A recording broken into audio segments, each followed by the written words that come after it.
ho antsika vaoaka ny mahajanga sy ny manodidiny ny tranombarotra Sandiara mivarotra ireo fanampin-tsakafo maro isan-karazany. Hitanao eny amin'ny Dame de Cœur Saint-Heure Mangarivotra misy ny fanantonana ny vahoaka ataon'izy ireo ankatoko n'izao volana septambra izao.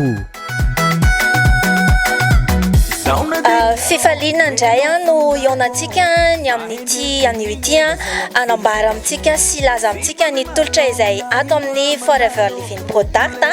Faly miarahaba antsika rehetra aloha any an-tokantrano Madame Sandiara izay manana ny boutique ny Sandiara miara-miasa akaiky amin'ny Forever Living Product sy ny Social K Madagascar no mitondra anao ary mampafantatra antsika tsirairay avy ny zavatsoa izay vokarinay dia ny mahakasika ny complément alimentaire na ny fanampin-tsakafo.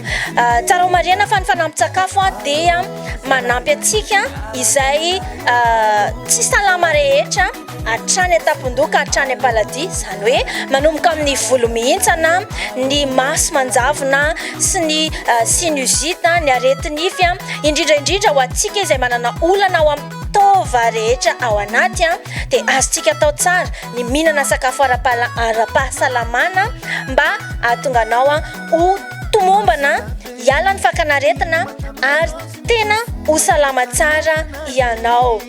Maro be ireo tolotra atao amin'ny Sandiara tahaka ny matsilo izay sakafo mahasolo varavely, ny soja, ny sésame, ny cacao ary ny poudre lait dia manampy any amin'ny mémoire ihany koa ho antsika izay efa tsy afaka misakafo be noho ny tsy fahatomombanany vavony dia misy ireo tolotry ny Forever Living Product manampy antsika mba tena hiala ilay fakanaretina rehetrarehetra hoy ao teo.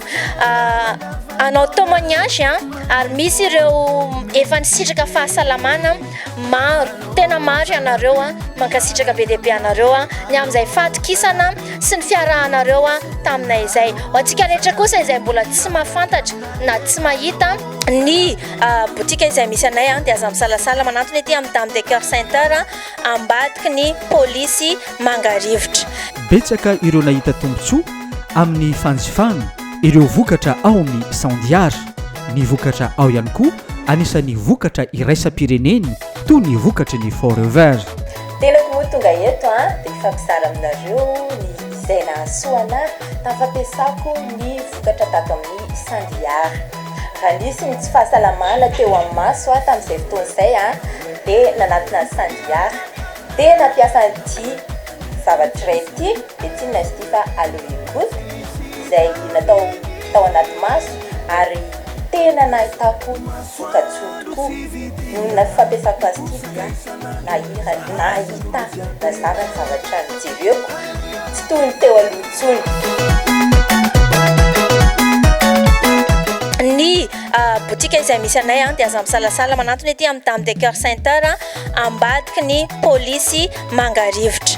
Raha ohatra ka lavitra ianao na ny fianakavianao na ny namanao dia azonao atao ny mandefa MP ao amin'ny Facebook Alexandra Fanomezantsoa. Ny page izay ahitananay kosa na ireo tolotra rehetra izay vokarinay dia ao amin'ny page ny Sandiara. Tiako mariana fa na ny ivelany na eto Madagasikara dia international ny produit any Forever Living Product koa aza misalasala raha misy tapaka sy namanao any ivelany dia afaka azonao atao tsara ny manafatra izany na eto an-toerana na any ivelany. Mankasitraka indrindra tompoko. Misokatra isan'andro ny tranombarotra Sandiara hitanao eny amin'ny Dame de Cœur Saint-Heure eny Mangarivotra eto Mahajanga.